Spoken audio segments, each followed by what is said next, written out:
Welcome, ladies and gentlemen. This is Set here, aka King of Hell, aka King the Conqueror, aka uh, the High Evolutionary. Now, the thing is about the High Evolutionary thing. There's a scene in that movie that I love oh so very much when he's talking to Rocket Raccoon. He's talking to Rocket Raccoon, but he's not Rocket Raccoon anymore. Not yet. He's just a raccoon, right? And he figures out like some equation about life. But the thing is, he made him that smart, but he couldn't figure out what was the issue with what he was trying to create. But Rocket Raccoon did figure it out, right? And he was like, he was mad at his own creation because he figured it out, but he's the one that made him. So he couldn't understand how a creature that he created could figure out something that he didn't figure out. I love that scene. I think the dude should have won an Oscar for that shit. That should have won an Oscar, man. That was a great scene. That was a fantastic scene. The dude that made that scene should have won an Oscar, man. It was epic. It was very enlightened. Um, it also kind of refers to racism. How it does. It refers to racism a little bit. It refers to like white folks and black people a little bit. Um, on a social level, um, black people do feel a little bit like that. Black people do feel like Rocket Raccoon. I personally think that Rocket Raccoon is like a an analogy for black people. You know, um, if you're smart, if you're a smart man, if you're a smart black man, you're a coon. You're seen as a coon. You know what I mean? Anyways, like, but I might be overdoing it too. I might be connecting dots where there's no dot to be connected. But I do feel like that there's obviously, because it's not, there has been black people throughout history that have discovered things and have invented things, but it's always under the tutelage of a white man. And it's not that the white man necessarily ingratiated this black person with the knowledge per se to discover it, but the white man needs to be next to the black man in order for everybody else to accept the black man's invention or idea. So a lot of times, what was invented or thought of by a black person is attributed to a white person. Sometimes, not all the time, but in everyday life, that does happen a lot, um, which is sad. Because the thing is, like, how can you be racist if you're racist is because you're not spiritual at the end of the day. There you can have prejudices, right? Everybody has prejudice. I have prejudices too. But I wasn't always black, you know. Um I was white once in my past lives. I was Asian in my past lives. I was Mexican in my past life. I was Russian in my past life. Like, so the because past lives has nothing to do with race. You don't know where your consciousness is going to end up. Your consciousness is not it ends up where it ends up. It goes wherever it's supposed to go, So there's no attributed race to your consciousness. Your consciousness is not black. Your consciousness is just your consciousness, right? So when we're talking about reincarnation, when you're a person that believes in reincarnation and are aware of some of your reincarnations, you wasn't always white. As much as you're proud to be white, you were black once. You were an African once. You were Middle Eastern once. Like one of my past lives, I was Arab. I believe that I was Arab in one of my past lives, right? I was an Arabian prince, right? Because I still have the stigmata. I still have the stigmata, the leftover energy of being an Arabian prince. I still have the leftover energy of being a Viking. I still have the leftover energy of being Asian. I still have the leftover energy of being a woman, not just a man. I haven't been a man in all my past lives. My consciousness doesn't have my consciousness is not necessarily male or female. My consciousness is the amalgamation of memories and knowledge.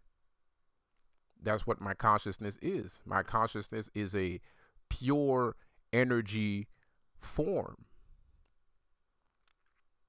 So I was not always a man. I was not always a female. I was not always a black man.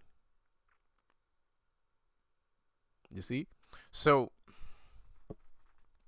this is the kind of elevated learning that you can only get here in the School of Schollomancy. Subscribe to my channel. A little bit of shameless self-promotion, but having these, subscribe to my channel though, having this idea in your mind elevates you to a higher level of understanding. Of course, when I'm done doing this video, the powers that be are going to say the contrary, because that's their job. Their job is to brainwash you to death. Their job is to brainwash you until you fall over a cliff and die. That's what their job is, right? Now, the problem is, this is very easy to determine, and you should be able to determine it. You should be able to see it when it happens. But unfortunately, not everybody has a high level of understanding or has a mind to even comprehend or wrap their head around what is consciousness, what is the stream of life, what is the ocean that we live in, the ocean of energy and ideas and imagination and creativity that we are living in.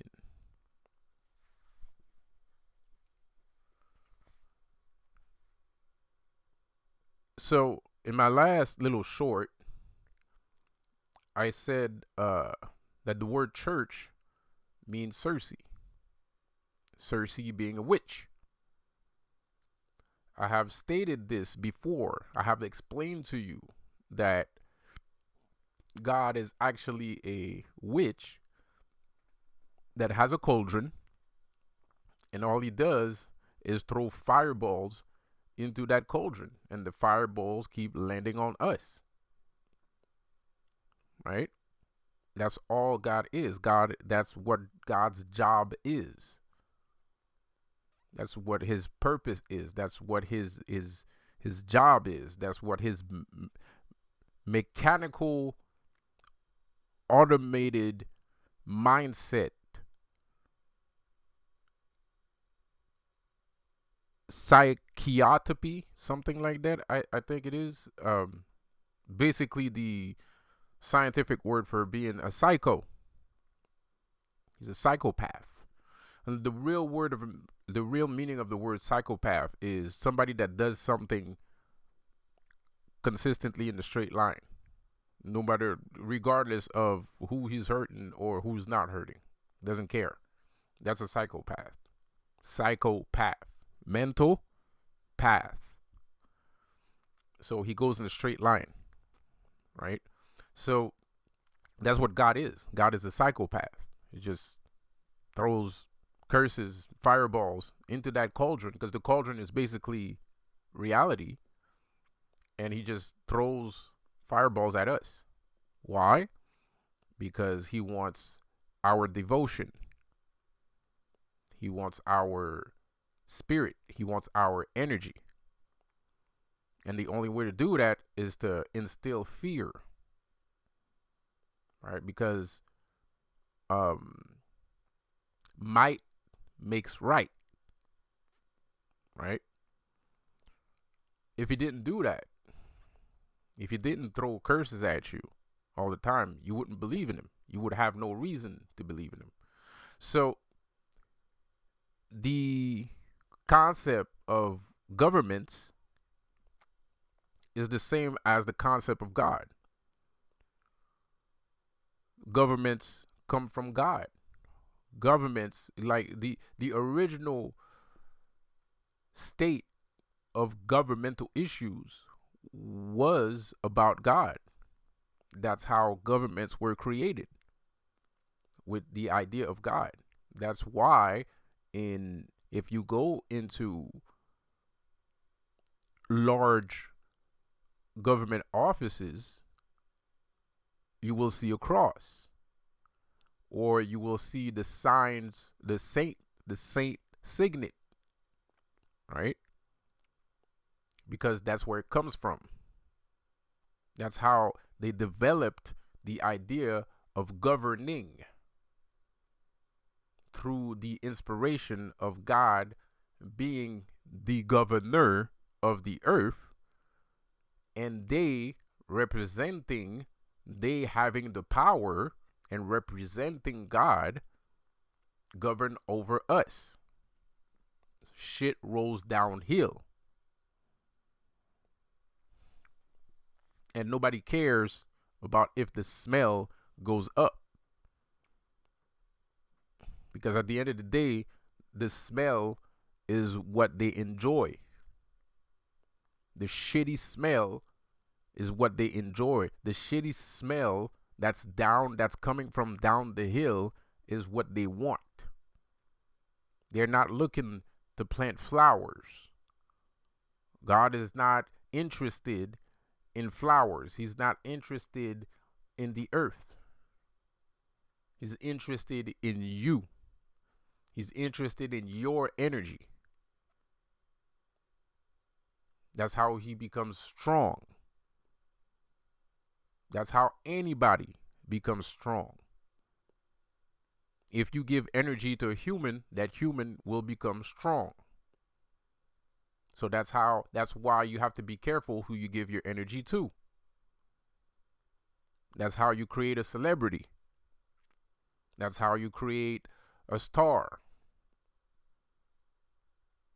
That's how you create a leader. By giving your energy. That's how you create a god. The more people give to that specific person, the more that specific person will become, until he'll become a unstoppable force of nature.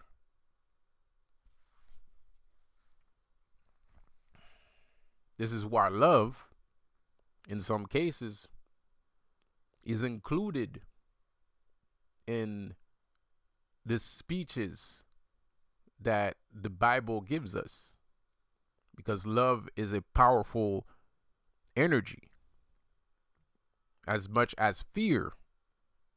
This fear is actually the polar opposite of love, right? But then when you're receiving fear and love, you're receiving a lot of energy. So God is actually taking your fear, taking the energy that he instilled within you because of fear, and he's taking the energy that he instilled within you because of love. Because see, you think that you love God. You don't love God, you fear God. And you give him love out of the fear you have for him because you're afraid of what he might do. But the thing is, what if you stopped? What would happen? What if nothing happens? What if nothing happens? What if you stop giving your love or your fear to God and nothing happens? What would that mean? That would mean that the God that you created is not a God at all. And that would also mean that he cannot exist without you. You're the reason of his existence. So now you're probably wondering, what does this have to do with the darkness? What does this have to do with darkness?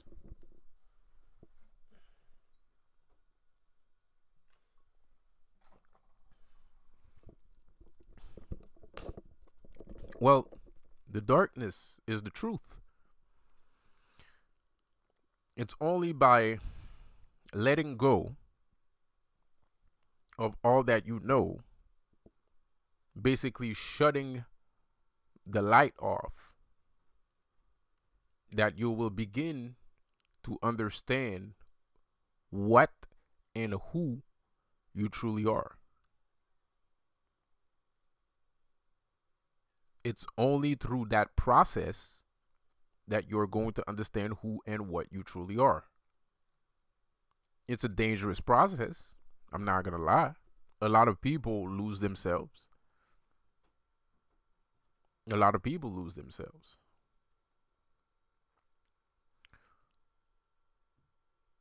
But what if you don't lose yourself? What would that mean? That means you were following a lie. Because God is a demiurge. God is a usurper. What does usurp mean? Usurp is somebody that comes along and steals something from you. He's stealing away your energy. He's stealing away your power. And the reason why he's capable of doing that is because he stole something from someone else. People keep saying, oh, Lucifer did this, Lucifer did that. Lucifer did nothing. He did nothing.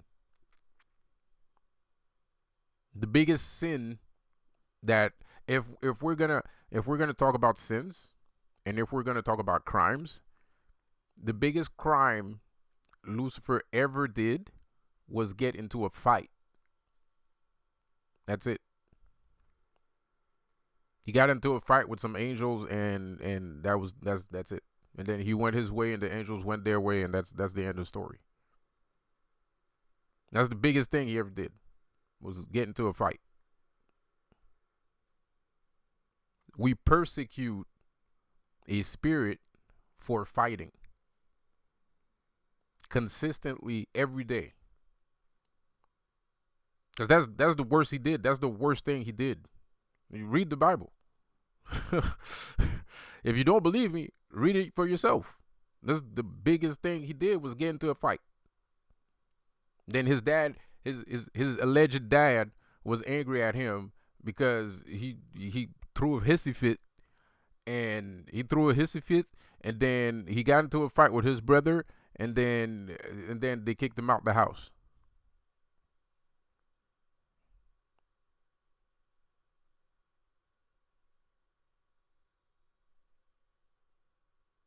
Okay. Like, okay, like, all right. I don't see why that's my fucking problem to be quite honest. Like that's literally what happened. That's what the Bible says anyway. If he did do something, we don't know what he did because the Bible's not saying what he did. What the Bible says is he got into a fight with his brother. He had an argument with his dad. He got into a fight with his brother, and then they kicked him out the house.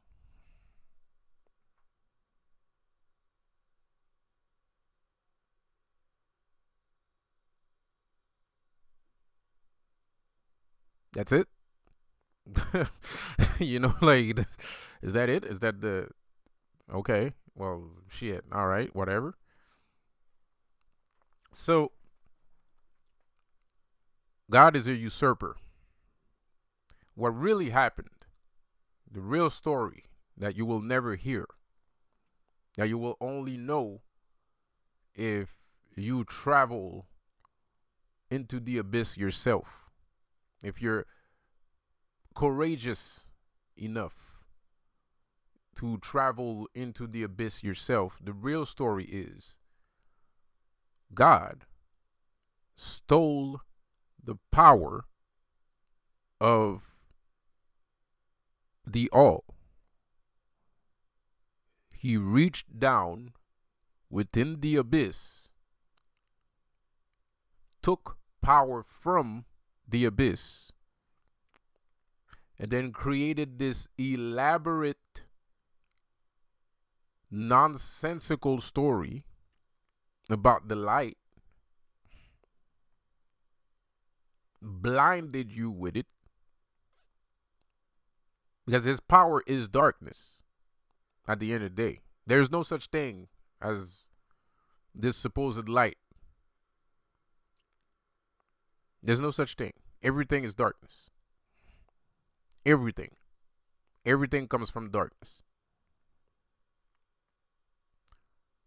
So he created this elaborate story to control people's minds, to seep into their hearts, to seep into their spirit, take away their godlike state of being, and took that for himself. That's what happened. That's what really happened. And Lucifer was a victim. Like I said, he was the first targeted individual. This is why you're a targeted individual, because you are higher than God, and God is trying to make you disappear from the picture. Because if you realize who you truly are, you're going to tell everyone else what really is happening. This is why you still believe in God, because you do not know what truly happened. You do not believe in yourself. You do not believe in Godhood. You do not believe where you come from.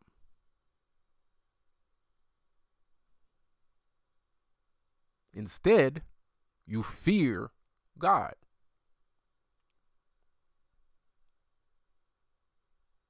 It is incredibly arrogant to think that a being that is as powerful as he says he is incapable of putting you in a better position than the position that you are now. Especially if you are his descendant. Because that's what targeted individuals are, right? I mean, do I have this right? Tell me if I got this right or wrong. You're a descendant of the blood of Christ. Is what you believe. Is what you believe. That's the reason why people treat you the way they treat you. That's the reason why you believe that the things that are happening to you is the reasons why it's happening to you. No, it is not. I saw a video the other day. A girl was talking about her being a targeted individual and the light shut off. I don't talk about that shit. But you know what happens? You know the difference between me and that person? Is when the light shuts off for me, the whole entire town's light shuts off. Not just the light in my house. That's the difference.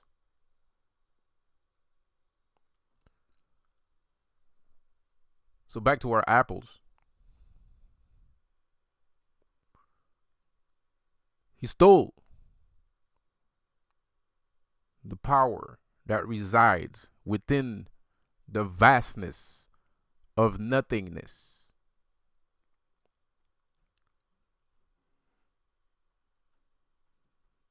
He reached into the well of all that is simultaneously, which is dark.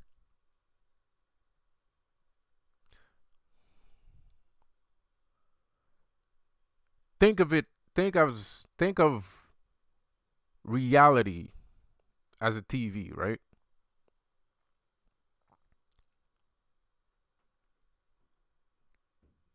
Your TV is not producing light. It's producing colors. That's why you have 1080p and 480p and all that shit, right? There's pixels. But let's say those pixels, replace those pixels with power. Replace those pixels with orange power. Replace one pixel with red power and green power, just like the Power Rangers. Red power, blue power, purple power, green power, yellow power, black power, white power. All those power are bunched up together. What do you think is going to come out of it? A white light? No. Absolutely not.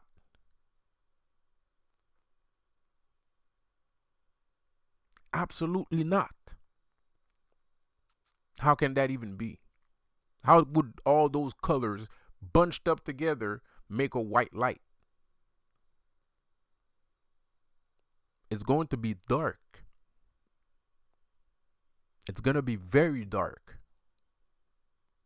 Probably even disgusting. Just, just gross looking. Just a gross looking thing. That is what reality is. A gross looking thing that he put his hand in, took a chunk out of it, and took it for his own. And this is the result of him glorifying himself as the one and only God when he is not at all. Because that chunk of power that he stole to become a God, if he is a God, if you can consider a creature like that a God, because at the end of the day, I don't even know what the word God means, to be quite honest. It sounds like an alien word. Sounds like a word an alien would use. I don't know what the word God is. What is that? It's the 3-letter word God. It's a weird word. It's a weird word. But anyway, that's the best description we have. That's the best word we have to describe a high powered elevated being. So anyways, back to what I was saying. That same chunk of power that he took from his own is also your power.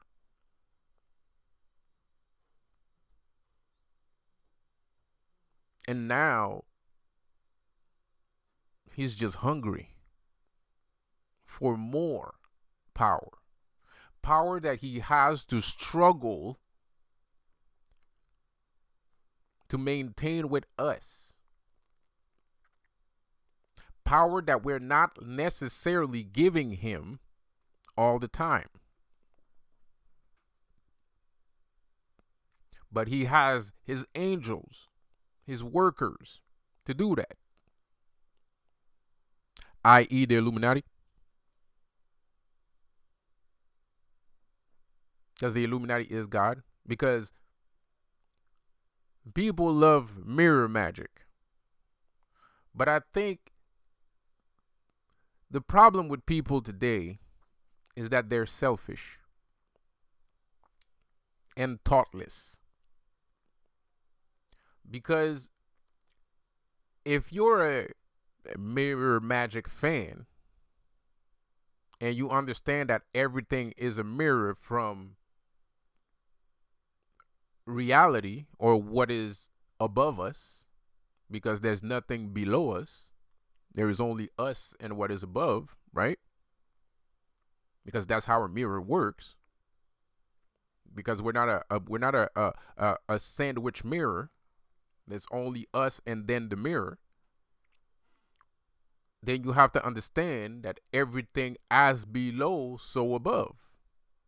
Like I always say, people love saying as above, so below. It's the same thing. And if you are into the concept of mirror magicking, then what is the Illuminati? Why are those people there? Who do they represent? Why do they have one eye? Why are they all seeing? Why are they everywhere like an omnipotent God? Why do they have the resources to follow people around? Why do they have the resources to mess with your brain? Why do they have the resources, period?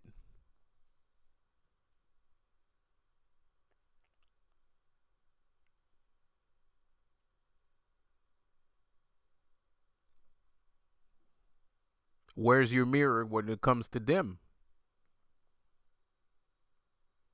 So you're selective of where your mirror goes. So your mirror goes everywhere except there's a little corner on the side of your screen, and there's no mirror there. The mirror is everywhere else around the screen, but it's not on that little corner there on the side of the screen. There's no mirror.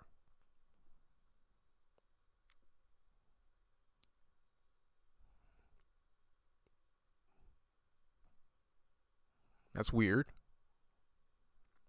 It's convenient. You got a cool ass mirror. Can I borrow it?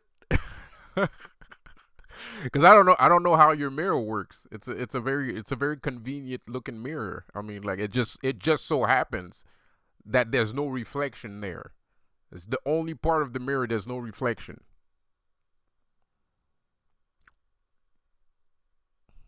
Well, okay, if you say so. But for everybody else that is not fooled or befuddled by all of this nonsense,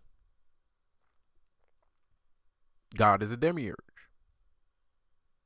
And he's walking on earth.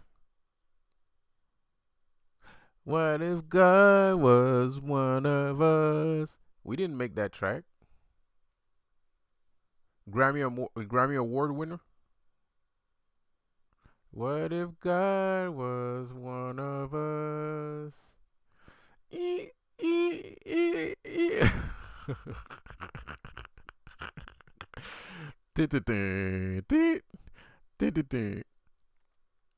I'm gonna stop scaring the shit out of you.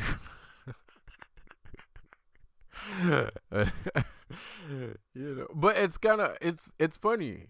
It's just funny what people choose not to see and chooses to see. Like how can you be intelligent enough to understand that the world is a mirror, But everything that has to do with God, you're just completely blind. It's like it's not even there.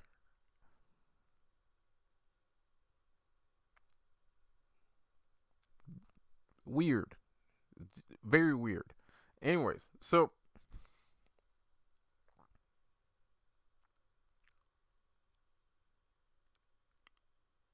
you're not living in hell.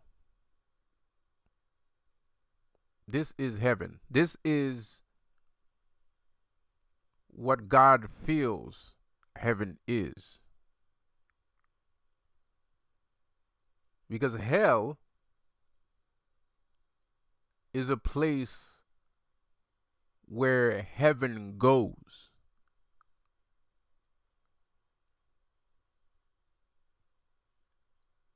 Hell, let me repeat that because that probably went 3 feet over your head.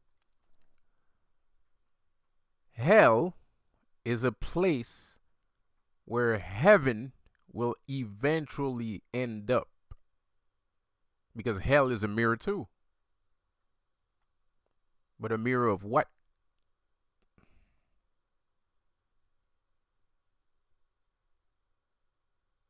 Heaven will eventually go to hell. Everyone in heaven, God, the angels, all of his little Oompa Loompas, they're already in hell. Their counterparts are waiting for them in hell. They created hell. All the negative traits. Hell is only a place where your negative traits goes. Hell is a place where all of your negative trait goes. So all the negative traits of God are in hell. And they're waiting to eat him. All of the negative traits of the angels are in hell. And they're waiting to eat them. All of your negative traits are in hell. And they're waiting to eat you. You don't have to end up there. You don't have to get eaten by hellish beings. But that takes a lot of work, takes a lot of effort. And it's not by selling out that you're going to help your situation. That makes it worse. If you don't believe in hell, that's your business. But hell believes in you.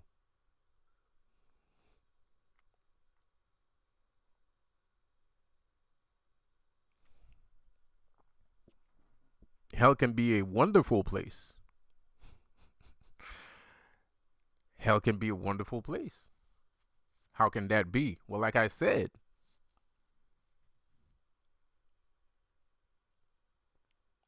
all those little pixels on your screen is actually power. Spectrums of power and ideas. Those spectrums of power and ideas does not reside in heaven because there is no such thing as a heaven. Do you know what the word heaven means? I did the etymology of the word heaven. It means shirt. It means a shirt. It's actually French for chemise. A chemise is what is a chainmail, is what people would call a chainmail.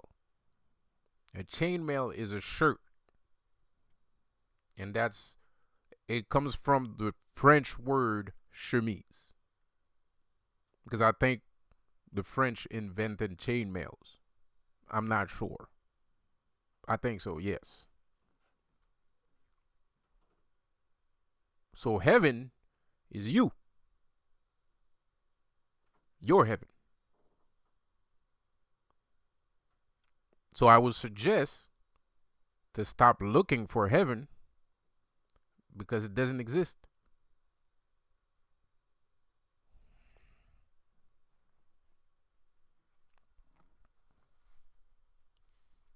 You don't have to go look for power in hell.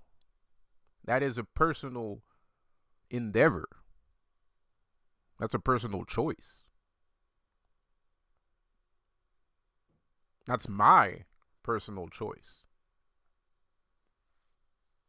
And I think I went a little bit beyond that, actually, to be quite honest. I'm not going to lie. I think I actually went beyond the powers of hell.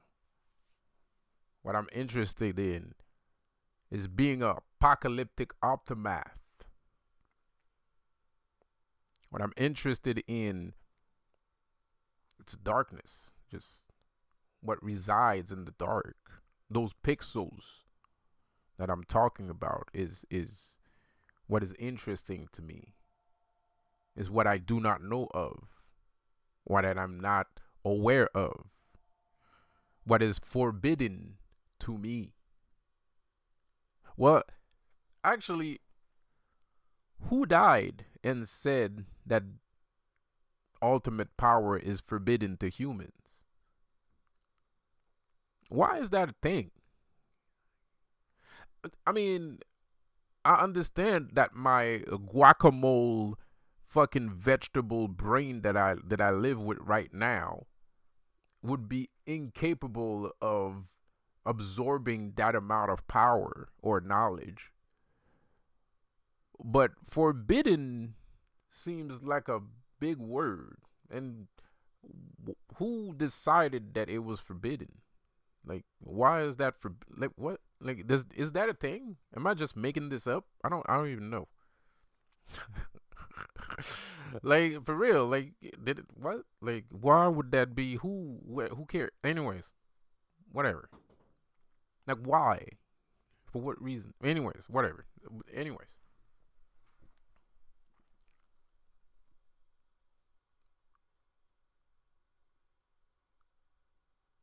should I continue?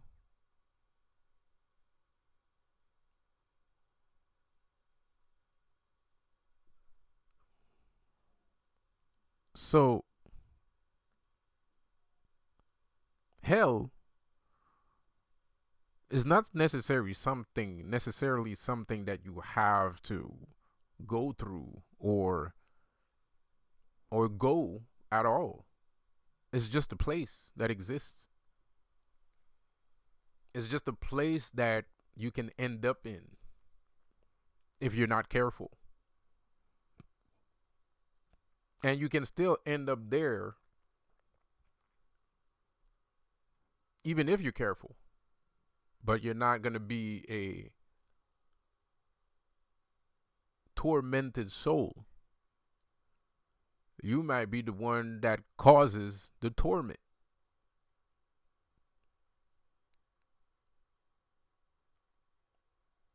And that's where love comes into the picture.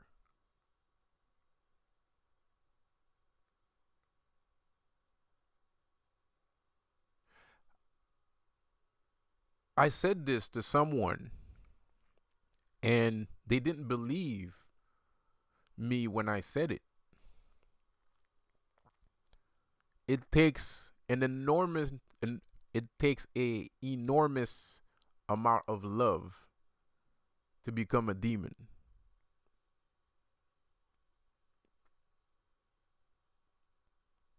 It takes an enormous amount of love to become a demon. What does that mean? That means in the stories of old, you hear stories about a man or a woman that through hardship and perseverance ends up with a unholy amount of strength to overcome whatever obstacle was in their way.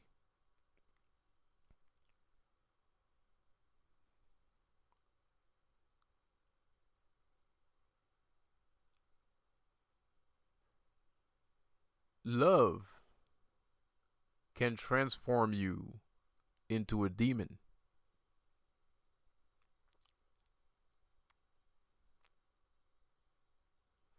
Love can transform you into a demon.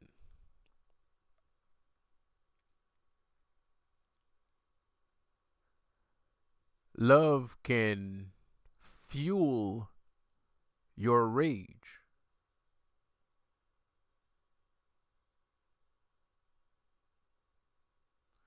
Love can fuel your rage so much so that you will burn an entire city down.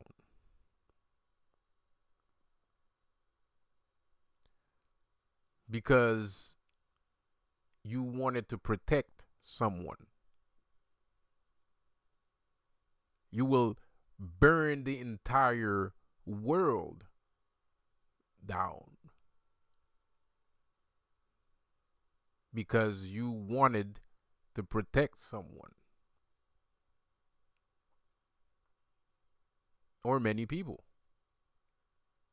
You wanted to protect your family or your village or anything of that matter. Like, that's the story of Dracula. Speaking of the school of scolomancy, that's what happened to Dracula. Dracula was a Christian, a Catholic, a Roman Catholic. Girescu, Dracula, was a Catholic. He went to war for the church, but the church could not protect his family. And so he decided to take revenge on everyone. He became bloodthirsty. It wasn't because he was possessed by the devil. No. It's his love that he had for his family. It's the love that he had for his land. Because in some story, he loved his land so much and he wanted to protect them from the Saxons so much that it transformed them into a demon. And if you look at the historical facts of Count Dracula, that story makes more sense. And that's why he was called Vlad the Impaler. Because he would impale people. But he wanted to protect his village. And his village was small.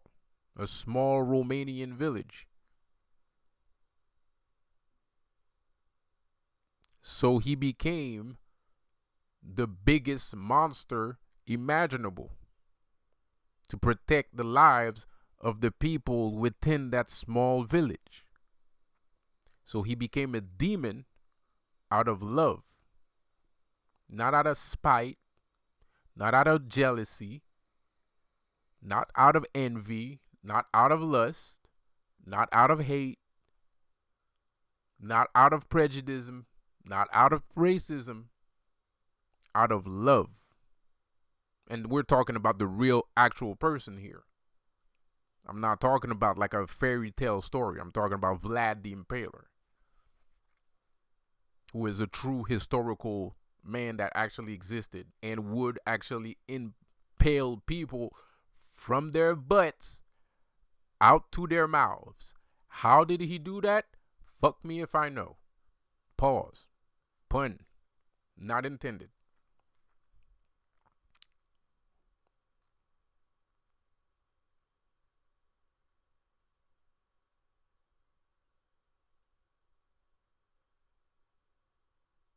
So your love can actually fuel your hate. And that's where we say, I guess, there's a thin line between love and hate.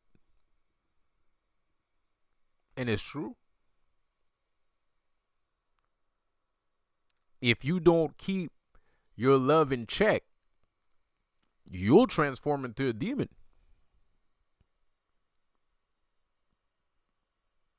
If you don't find the balance in your heart for love,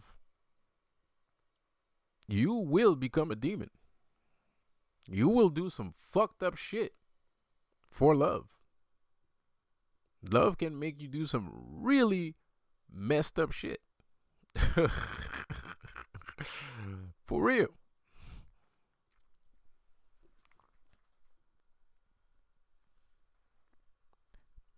And I guess that's the reason why we have Lucifer as the god of love and not God. God is not the god of love. The god of love is Lucifer. In case you didn't know. Well, now you know. I know it's hard to believe,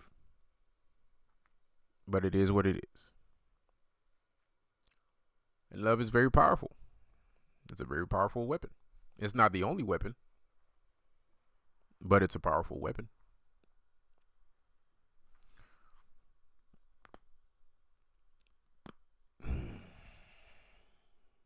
Sorry about that.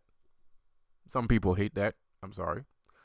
Um, so I'm gonna lose like all my subscribers after this video, and it's okay. And I hope I find the right kind of subscribers after this video, because I don't think I have the right kind of people subscribed to my channel. I think I have the very, very wrong kind of people subscribed to my channel. Not all of them, but some of them. Some of them, I'm pretty sure that they're not supposed to be here. A lot of them.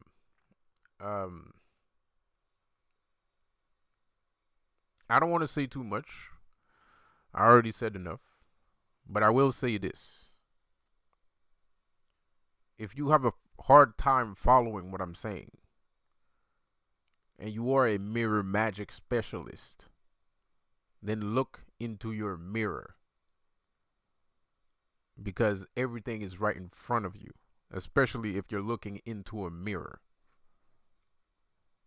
You're not supposed to be missing that part.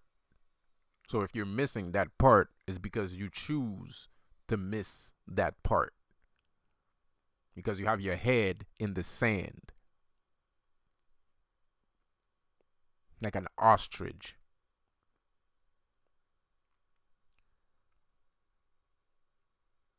And for all the other non-believers out there, it's okay. It's all right.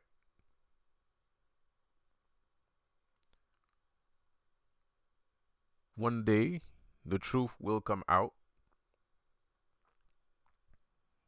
and you will be glad that you have heard this before.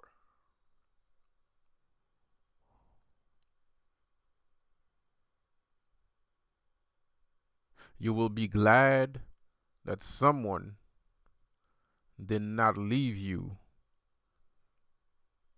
alone in obscurity.